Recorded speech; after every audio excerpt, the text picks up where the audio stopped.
ए खदेरना आज तो तोर मोर बकरी हमार गेहूं चढ़ गई। चढ़ गइल तो चढ़ गइल, अब हम का करी बोली। ओ हा तेरे की चढ़ गई तो चढ़ गई, अभी पूछा तेरे की तो चढ़ गई तो चढ़ गई। क्या करी बोली रहो बताइए। हई देखो नहीं भाई, तो हा तेरे की चढ़ गई तो चढ़ गई। रहो है ना बती क्या करी हम बोली। अभी कहा तेरे की का करी, तोरा मुंहे में बात ढकेल दे हो। महाराज लोग बोले कि तमीज अभी तू कहा तेरे की का करी, जो अपना बाप को बुला के ले आ।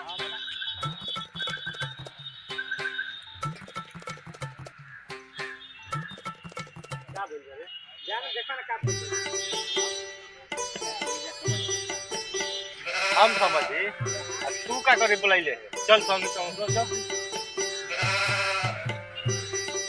प्रणाम जी बाबा। प्रणाम प्रणाम। का बात भइल बा? अरे अभी पूछा तेरे की का बात भइल बा। भाई पूरा गेहूं चरा देले, आज पूछो तेरे की का बात भइल बा। हैं तोर लइका ले कोन है तो कहत कि चढ़ गइल तो चढ़ गइल। त कौन न जाई कलस हैं यही तेरे करबो स कि चढ़ जाई। असो गेहूं बोले बनिनो पर से में काजू किशमिश बादाम अदरक जवाइन जीरा सब बोई बस वो चरा देबे। हमार आदत न बा बा अरे चला बा लइका बढ़िया न बा। अबे काजू किशमिश कहत रह पूरा मैं चरा दे हम जा भाई हमन ठीक है बा। दिन नहीं लोनिया ठीक है बा, चरावा लो तो वो ना जाल घेर दे नु, वो जाल घेर दे पूरा खेत में आ चरावो लो। बबुआ हां ई जाल गेड़ी हम त का कर हां तमी कबार के फेंक दो जी। बाएं हौ चार गो दिखाई रखले बन ना छोड़ दिए इनका खेत में। हां चढ़ के मैं तो धन दिया सब ठीक बा जा लो। एक बजाते भाई अपना लड़का के समझा दो कि जातना खेत चरले भी है कर बकरी उतना तू समझियो, तार लड़का समझी आना तो जौन हमारा से कहे के होई तौन कहियो कि तू अब का करबे। ठीक है बा जा जात रह पंचायती होई। ठीक बा ठीक है बा जा बोलाओ पंचायत। चली प्रणाम जी मुखिया जी। प्रणाम मुखिया जी। प्रणाम का समझ आई आई बैठी आई हमरी की है न बा और क्या बता- बात बाकी हमारा के भाई बोलो हो जाए।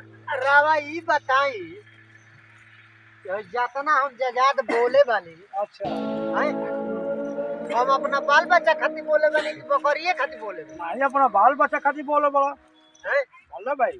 हई बापे बेटा कहत रह अच्छा आखिर हम पूछने के रे खदेरना तो गहुमे में चरा देले तो ई कहता कि चढ़ गइल तो चढ़ गइल, हम का करी। ऐसे कहता हां रहो। ओकर पपो आइल तो वो कहता ठीक है तो कइले बा हैं। तो हम कहनी कि ठीक है कइले बा तो ठीक बा, जब तहनी के ये विचार बा तो जौन तहनी के समझ में आई तो उनकर हेड से कहता पंचायत कने ठीक है मुखिया जी को बोला तब वो काहे गलती कैसे करता रहो। ये ओकर बताओ जुर्माना। जो हमरा के दर्शन तू ये हमरा के बताओ ई तो कह दी हलन हां हमरो तो बात सुनल जी ना। ये बताओ जो हमरा के कि लइका जात बा लइका जात बा हमरा के सबे जानता कि एक खबर ना रहे अनबोलता चीज हड़ी सो के लिए गोली सो तू घर जीवने समझ के तने हुलका देल रहतो एमे कोन नाजायज बा। बात बाकी कोई छोड़ा तो जिया का जियान का दुगुना चल चल के मैं तो करो बके से चला दो। अभी तो कहता के बाबूजी अभी लगले गोइबे कइले बकरिए दौड़त है सरागा वाले पाछल हम दौड़त है तो कैसे जियान हो गल पता भाई ई कहता के मैं जियान को देली सो कैसे बलियारी कहता नु। एकरा से पहिले हूं बकरी चरल होइया मुखिया सन जी हम पूछतानी कि जब इनका ले पूछी हां तो ई कहत रहे कि हमार बकरी नहीं खेचर ले,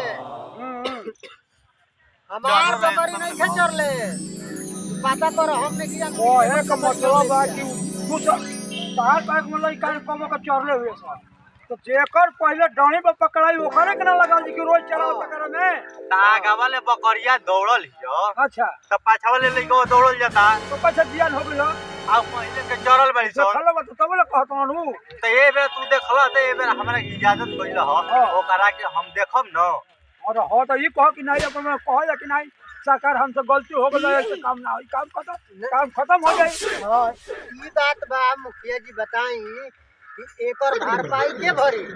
भाई तो गलती मत कर यार रउए बताई कि एकर भरपाई के भरी? हमसे गलती हो गई से काम ना होई काम खत्म कर जाए कर गलती भइल का हाले बा? ला बकरी ओकर में खेत चला चला करबा के गलती काम भइल बा हां गांव के महाराज ई बाड़न, तो महाराज बात मत बता महाराज के गांव मरबो गाड़ी मारे वाला ना ह, का हो आगे वाला ना तो ह। हटे वाला तो उनकर मत बचरा घरो चार गुली सन तो चार गुली सन, एकरा बाद घुसिया सन तब न। हां तो कह के हमसे गलती हो गई बा गलती हो गई बा तब मुखिया जी एकर जुर्माना भरे के पड़ी। काहे न भरे पूरा पूरा जे चोर देले बड़ी एगो होला तनी और पाई ठीक है भराई लेकिन कह दे कम से कम कि भाई अगर सुने अगर ई ना भरी लो तो दोनों जना के बनवाई द्वार पर आ ऊ न मारवाई आ कि सीख जाई लो कि गाना बकरी बकवा कैसे मन मिलू के थोड़ा या काट के मुखिया जी के सामने ऐसे बोल दिया ऐसे अकेला में ऐसे बोलता न, बाका में घोड़ा हाथ बांध के बापे बेटा दम भर कबर तो हर बेटा का मजा हटला कि चोर गइल तो चल गइल तना से ओकर तो एहसास कोई नहीं है ना। है से तू बच्चे होता चाहला का कहता आ ये एहसास कोई नहीं है ना। हां तो ऐसे होता कि मिलजुला पर मन कहया काट के तो ये मुखिया जी के सामने ही काहे कलहन के बांध के मार लगा? काहे न कहल जाई आय, तब एकरा माने का मुखिया विपक्षी ठीक है बन कहता मालिक है आईटी पारी के बाद चुनाव में बेटा विपक्षी वोट लिखे देवे के। विपक्षी के बात नहीं के बात ई बिया गेहूं चरला के अल्लाह के भला तो मुखिया जी जौन एकर हम फुलन बाबा के कॉमेडी के लाइक करी जा, शेयर करी जा, कमेंट करी जा, प्यार दुलार देत रही जा कि ऐसे ही आगे महे बढ़त रही जा। एकरा बाद देखी जा कोई के गहूं लसार दो, कोई के मसूरी लसार दो, कोई के तीसी लसार दो, जिया जात रखले बड़ा अपना खातिर रखले बड़ा, एक दूसरा के बर्बाद करे खातिर ना। यही के चलते हमन के ये निर्माण करे के बा कि कुल से दूरी रहे के बा। जय हिंद जय भारत।